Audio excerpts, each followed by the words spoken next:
Hey everyone, my name is Matt. Welcome to my shop. I have not been out here doing anything like remotely creative in a ridiculously long time. We went from the renovation right to the barn build, and I was supposed to build a kitchen and make some flooring and stuff in there. I'm about to start that pretty soon, but I thought before that I'd have a little fun in the shop, do something a little more creative, and kind of get the reconnect with the love of wood for a little bit. So a quick creative project, that's going to be some quick boxes. It's coming up to the holidays, so maybe if you need some quick gift ideas, this might help you out. So one style of box I wanted to make for a while, I haven't gotten to yet. Most of my boxes have hinged lids or something like that. I want to make a box where the lid comes off and there is a liner inside the box that actually holds the lid. So the lid's kind of like a piston fit thing onto an applied liner on the inside. So we'll be doing something like that. We'll do a grain wrap, a continuous grain wrap all the way around with some miters because, you know, that's what you got to do. And we'll do continuous grain on the face, or on all the faces or whatever, because we'll glue up the box first, top and bottom are applied, and we'll slice the lid off. So we have nice continuous grain all the way around, and then we'll apply a liner on the inside for that lid to actually operate.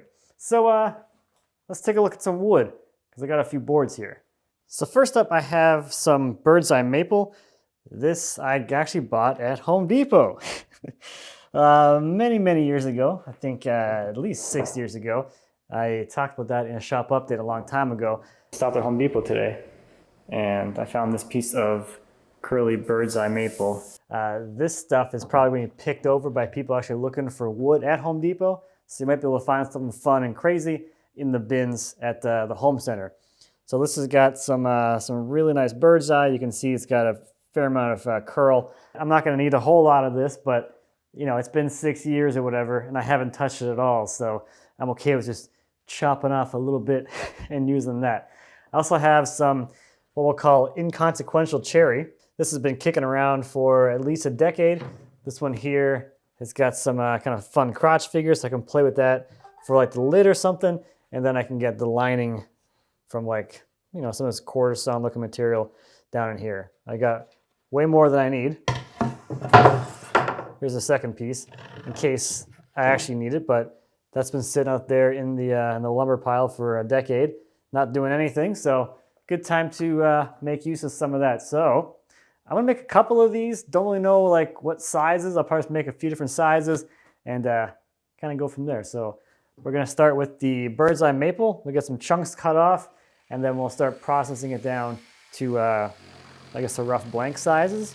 So I'm gonna get some kind of like rough idea of how big these boxes are gonna be, get my rough lengths, and then we'll resaw each piece so we'll be able to do a continuous grain wrap around the entire box.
So someone is in the middle of a motor swap on the big planer. So we're going to use the little planer.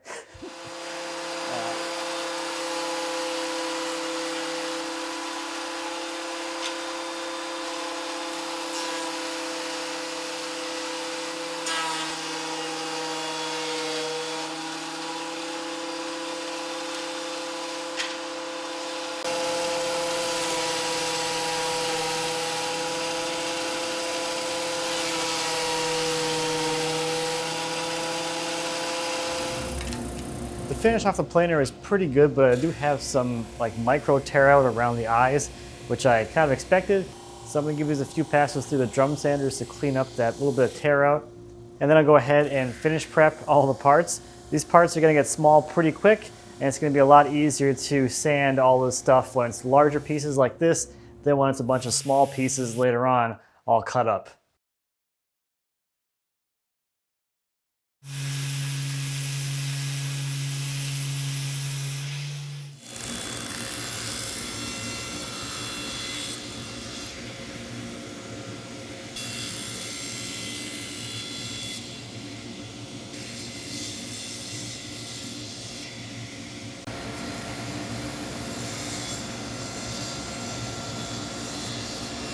So now we have our stock all made, we can start actually making them into some boxes. So a little bit of layout here. So this is the piece as it came off the saw, how it was originally oriented.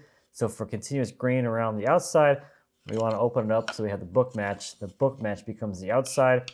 And I just want to make sure that I just kind of keep things marked so I know what face is out. And I'm also going to mark the bottom edge, or figure out what I want for the bottom edge. Does it matter?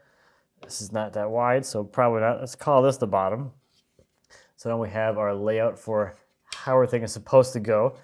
So for the top and bottom, this is where I'm kind of, I've been thinking through this. I wasn't sure what I was gonna do here, but I think I have a plan. I wanna do a captive top, so the top will be set down into a groove, but then the bottom, instead of having the same thing on the bottom, have a captive panel on the bottom, I want to do an applied panel on the bottom. So the panel will just be glued to the bottom face here, and then we'll put a chamfer on there. So when the box is sitting on a table or whatever, it looks like it's elevated because there'll be a little bit of a shadow line there. I guess it'd be cool. So a combination of two concepts, because you could do an applied top on the top, an applied bottom on the bottom, or a captive top and a captive bottom. So we're doing both, is what we're doing here. So I just wanted to do my layout to make sure I do all these cuts correctly. I think the top panel I'm going to do at 3/16 of an inch thick, and that one's going to be captive again. So I want to just make a mark on here on the inside face where that groove is going to go. So when I go over here to the saw and make this cut, I don't cut it on the wrong face or on the bottom or something like that. So that is one of them. I'm going to go through and lay out the rest of them.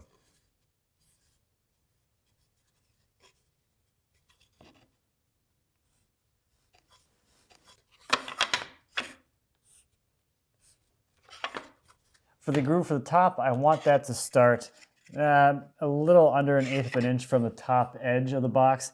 I'll put a little chamfer up here to kind of ease it down into the actual top panel.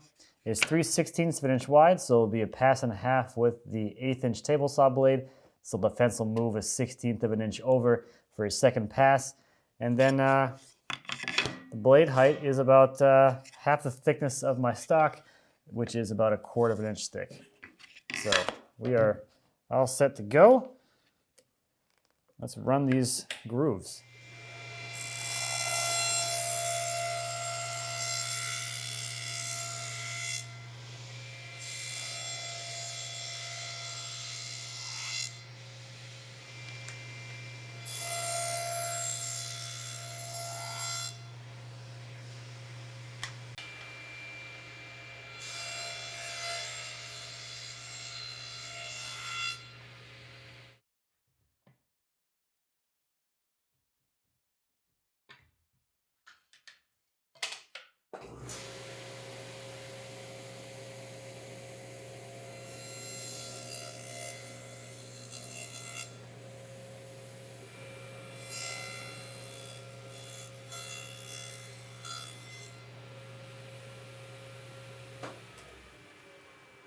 So now I'm ready to start making this into some actual boxes, and the next thing that I need to do is decide on the final dimension so I can chop these down to a blank size, which is going to leave me with no waste. So the two lengths and a kerf in the middle, we want the material to end up being completely used up all the way around, because this end needs to match up and this end needs to match up for a continuous grain thing to work. So if you're doing a rectangle, for instance, you would have a short side and a short side, long side and a long side, because you'd be working off of both ends, so they all need to end up absolutely perfect. So what I have decided to do, I think I'm going to do two that are a 4x4 square, and then I'm going to do two that are 3x6. So two different sizes, and then I have different heights essentially to kind of play with. So that's what I'm going to do here. So for the 4x4s, these are going to cut down to 8 1/8.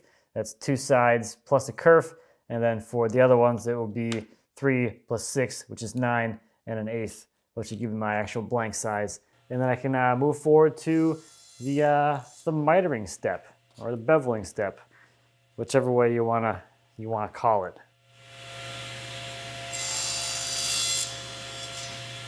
So I like to do a little bit of layout because I'm pretty good at screwing stuff up.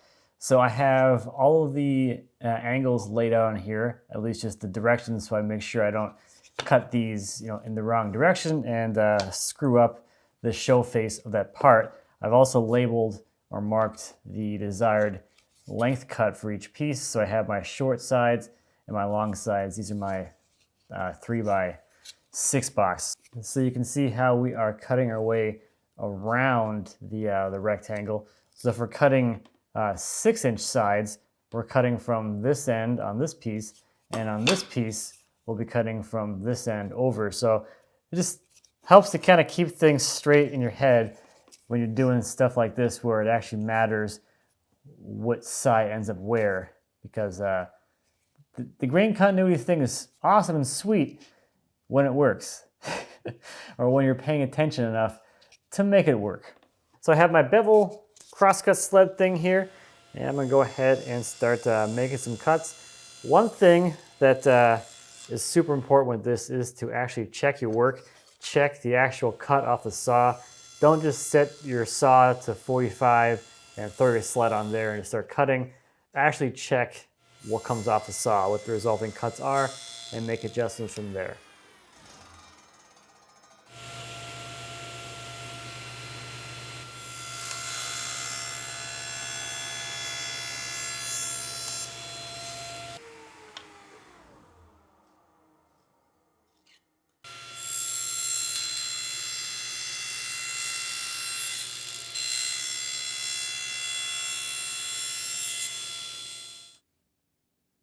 Something. Come on. Something like that.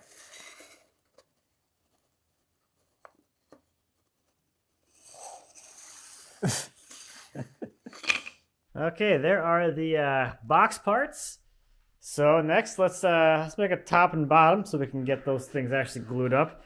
So we're gonna use some of this crotch for some of these. So I'm gonna start chopping some of the stuff up and resawing it, getting it planed, and cut the size to fit inside of all those boxes.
just about ready for glue up, and I was going to put an actual chamfer up here on this top edge. I think I can just get away with just breaking the edge a little bit. This is such a little fine part up here that a little edge break with some sandpaper should be more than enough to make that soften up quite a bit.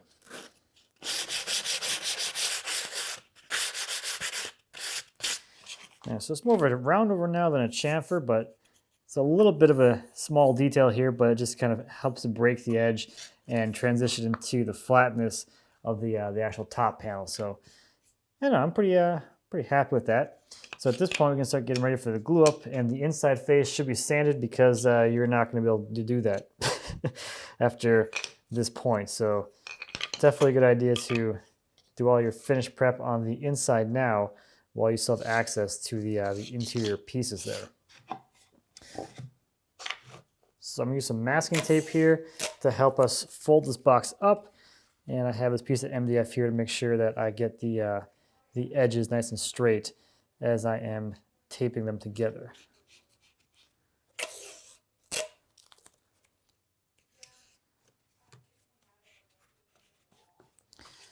That's one pair.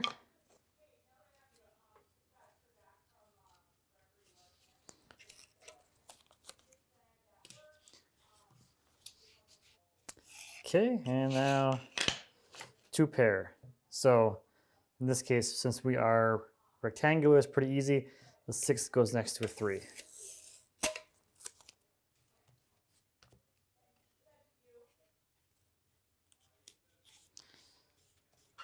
Now, one nice thing about this style is that it's going to be an open bottom essentially at this point, so I can actually access the inside to clean up any glue squeeze out.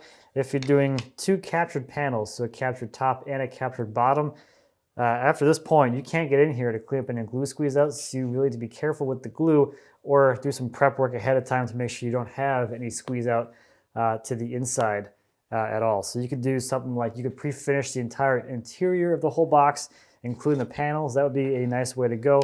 You could use a glue that's not going to interfere with finish. That's typically what I do. I'll use an epoxy instead of a PVA wood glue like this. But in this case, I don't really care for I don't care for 2 reasons. First off, it's open. I can clean it up if I need to. But second of all, we're going to put a liner in here, so I don't really care what the inside of this box looks like because it's getting covered by another piece of wood regardless. But just something to consider. You only kind of make that oversight once of, oh yeah, I can't get in here and clean anything up.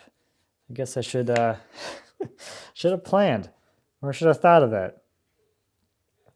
Another kind of nice thing with this kind of smaller box projects is you can throw wood movement out the window. As I'll be gluing this panel directly into that groove. And normally that would be a no-no because that panel needs to float and expand and contract with the seasons.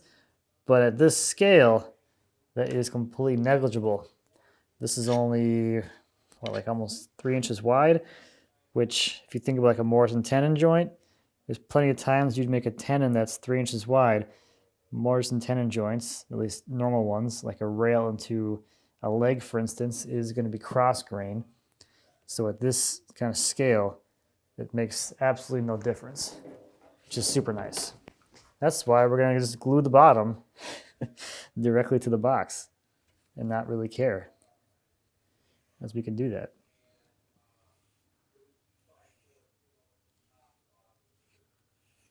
Okay, I do have some glue up in here I want to clean up. That's the stuff that's around that groove.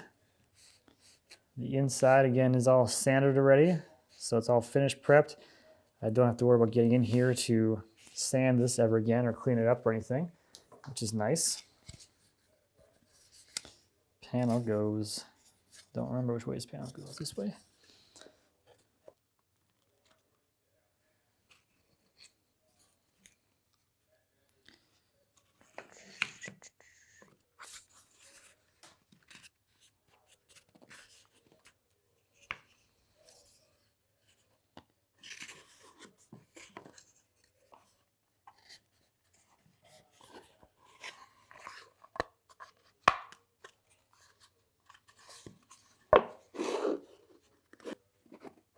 That's how the top is going to look. I think it's going to be pretty darn cool.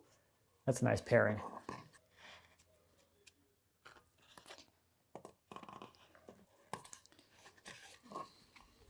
So you can see I do have a bit of squeeze out there on the inside.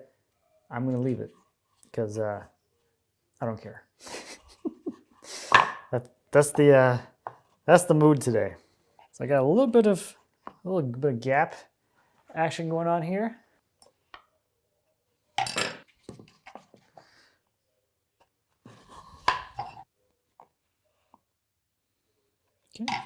Okay, so this is sitting square. So I'm gonna put a few clamps on here just to kind of close up these corners a little bit. What's nice about what I'm gonna do here with the applied bottom is how these look don't matter because the bottom is applied directly to that. But this, you will 100% see this and all of the edges. So that's more what I'm focused on at this point. Don't really care what the bottom's doing because ain't gonna see it ever. It's covered. So that is set for now, and we'll leave this to dry, and then we can attach the bottom. Okay, the glue is dry on here, so let's get the bottom attached. Oh. So one thing I want to make sure is that everything here is nice and flush and even. So I'm going to lap the connection here for the bottom. Got some sandpaper here. Put it on the bench and just give it a good rubbing.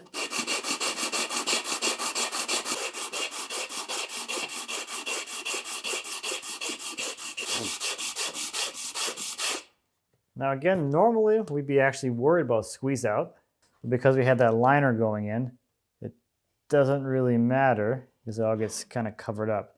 So usually I just apply glue kind of towards the outside edge. That way the squeeze out is forced kind of towards the inside a little bit, and that'll complete the coverage in there, and then anything towards the outside doesn't matter because that gets, flush trimmed off later anyway. But normally if you cared about this, this would be a very light glue application scenario. We just apply just enough and don't go super duper crazy. But that's the advantage of putting that liner in there. It covers everything. So if you do have anything like that, it doesn't matter. Now the hardest part, because I didn't mark this, is remembering which way I want this to go, because I do want the grain to match from the top to the bottom. So is it this way? Yes. Something, I really should have marked this. Something here-ish. I'm gonna set it down just to give it a little jiggle. We're doing a rub joint here, and that should start to suction itself down and kind of hold itself there and not really move around. And I can stick this guy on here and we'll put a clamp on there and we'll leave it alone.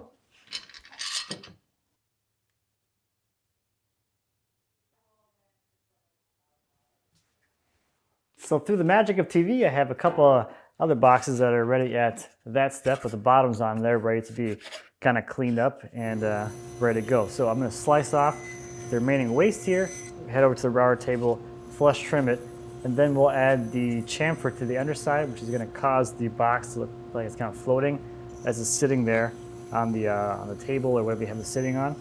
And we're creating that chamfer so that the angle of the chamfer starts right at the intersection where the bottom and the sides actually meet.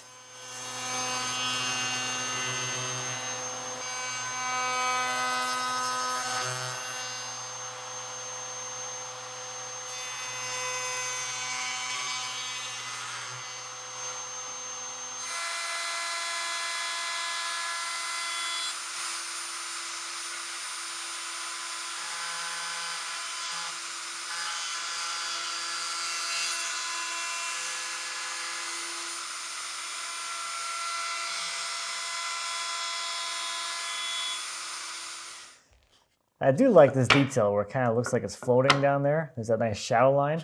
I think it's kind of fun. Anyway, time to cut off the lid. So there are not a whole lot of things to really consider here, except for the fact that you want to make sure the lid is at least, the cut for the lid is not like into the top panel, because that wouldn't be too good, and you just want to make sure you have enough room for whatever height you want that liner to be. So I want my liner to extend probably past the top edge here at the bottom of the box, maybe a 1/4 inch or something. So I want to make sure I have room for that liner to extend without hitting the underside of the top panel. So I have my fence set here at 5/8, and that will be the distance here that I cut my top off at. The top could be like literally any size you want it to be. Just, you gotta have room for that liner to pop up in there. So anyway, that's about it. I'm gonna run this thing through the saw. I have the blade set to be just a little bit higher than the thickness of the sides, and in 4 passes this thing will be cut and off of there, and we'll have a top.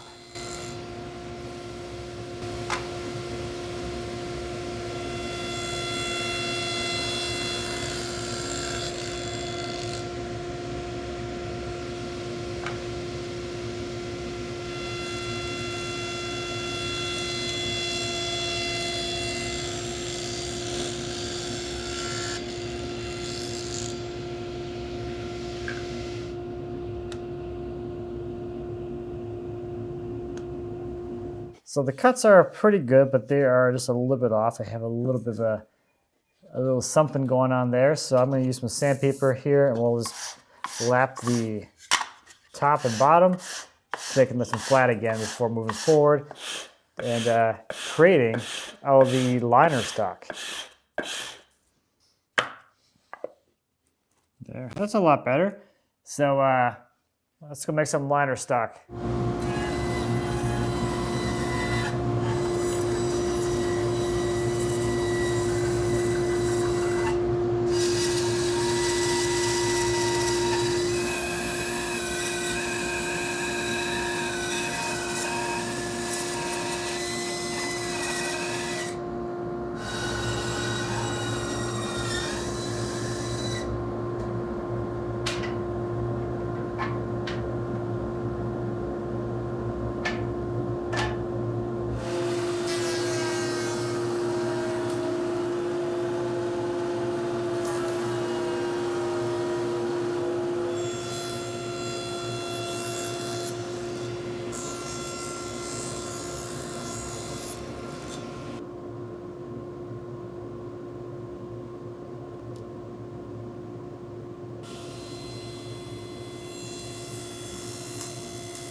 So the liner pieces are just about ready to go in. I'm just going to sand the top edge a little bit, and it's going to break the edges a little bit. It's going to make the lid slide on a little bit easier. I'm also going to break the edges on the underside of the lid.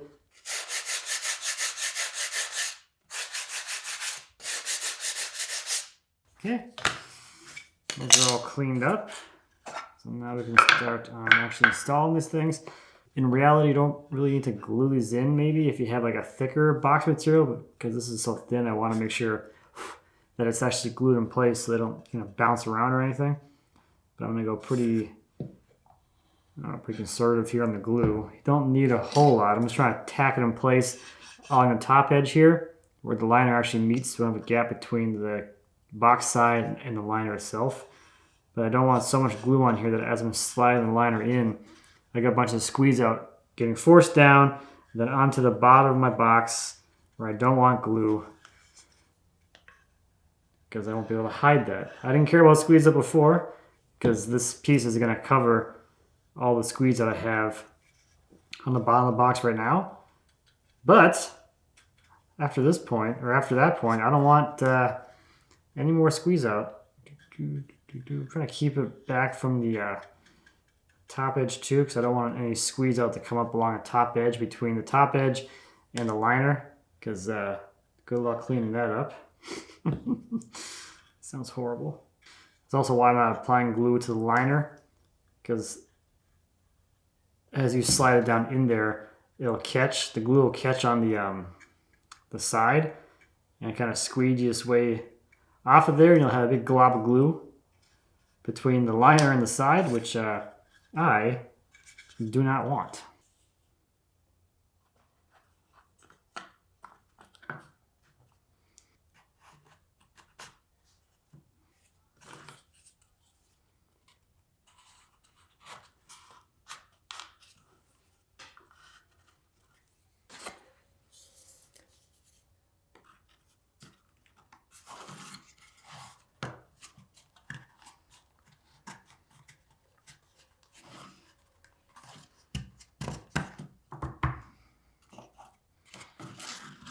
So you can see if I leave it like this, there's a little bit of a gap in here. So I want to put a couple clamps on there to just suck this closed, make that connection nice and clean and pretty looking.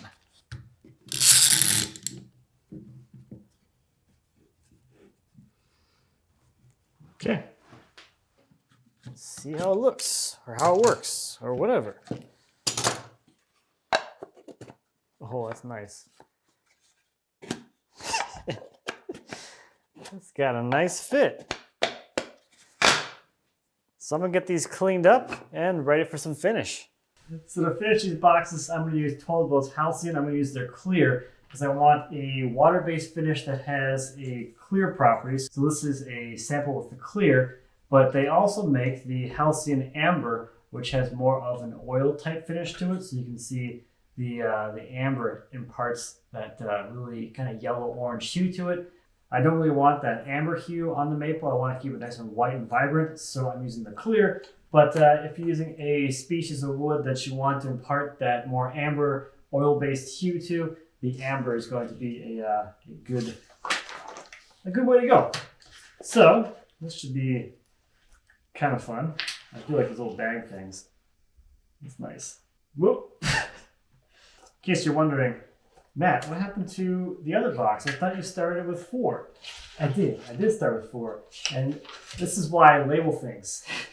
Because even though I labeled these things really well, I still managed to screw this up and cut these out of order, and they're all mixed matched. So this one goes like this with the grain wrap, and as you can see, the grooves don't match up because someone wasn't paying attention at some point. Such is life. But you know what? 3 out of 4. That seems pretty good. So let's get some finish going on here.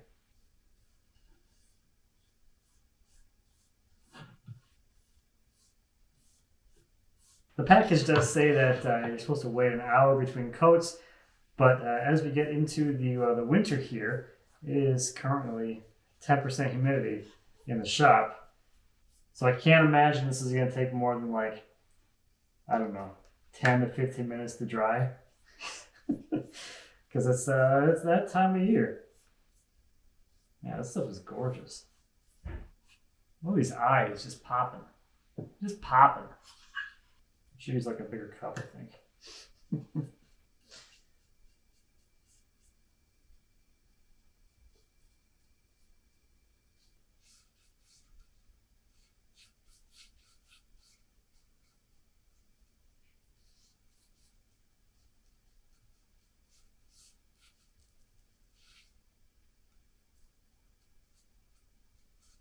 I'm gonna do the one I'm most excited about, the double crotch box. Crotch panels. Good idea. Whoever had that idea. So as I'm finishing this, I thought I would, I'm gonna answer a question I'm sure someone will ask, and that is why I didn't, reinforce those corners with some splines or something else. Well, the nice thing about these smaller boxes like this and the panels glued directly to the box is those panels themselves act kind of like splines. They are reinforcing those corners just like a spline would. And then also, like, this is a little box. Like, what the heck are you doing with this thing that you need that much structure in there? But you can see the bottom, like, actually physically ties the two sides together at that corner. That's a nice perk. Yeah, this stuff is crazy. Look at this. Isn't that cool?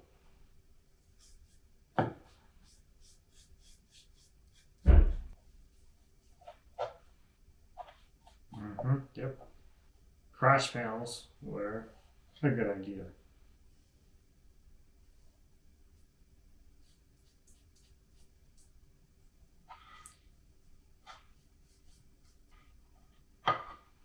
Look at that. Isn't that nice? That's a nice little bit of contrast too. I think that's going to work out really well. I think I'll just wait for the outsides to dry, and then I can just finish the insides. Definitely nice about using a water base is that quick dry time. Get your finish applied and move on with your life. Yes.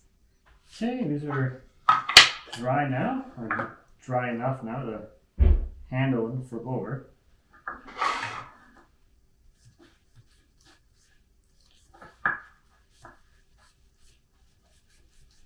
Yeah, I like this. I like wood. It's nice.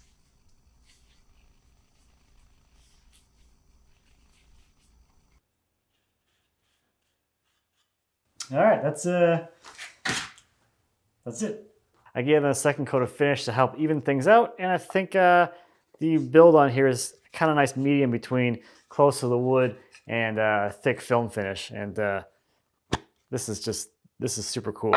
So these I don't like these ones here as much as this one. I think these, besides the fact that they don't have the crotch panels, I don't think these have like the right scale to them. Like, this feels clunky to me. Both of these, they're too tall, I think.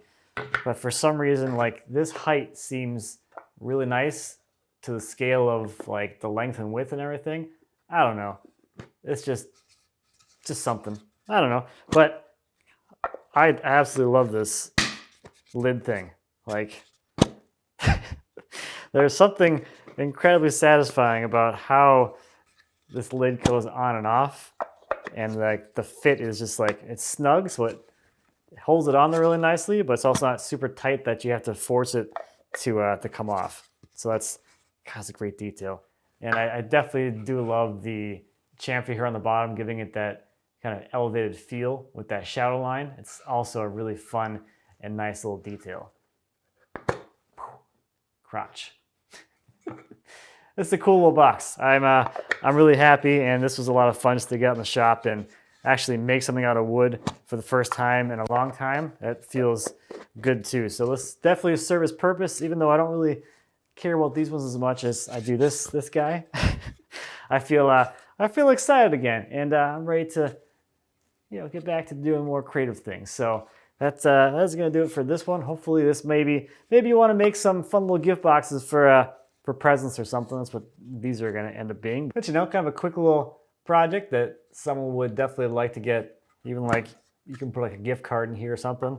So thank you as always for watching. I greatly appreciate it. If you have any questions or comments on whatever this was, please feel free to leave me a comment. As always, I'll be happy to answer any questions you might have. And until next time, happy working.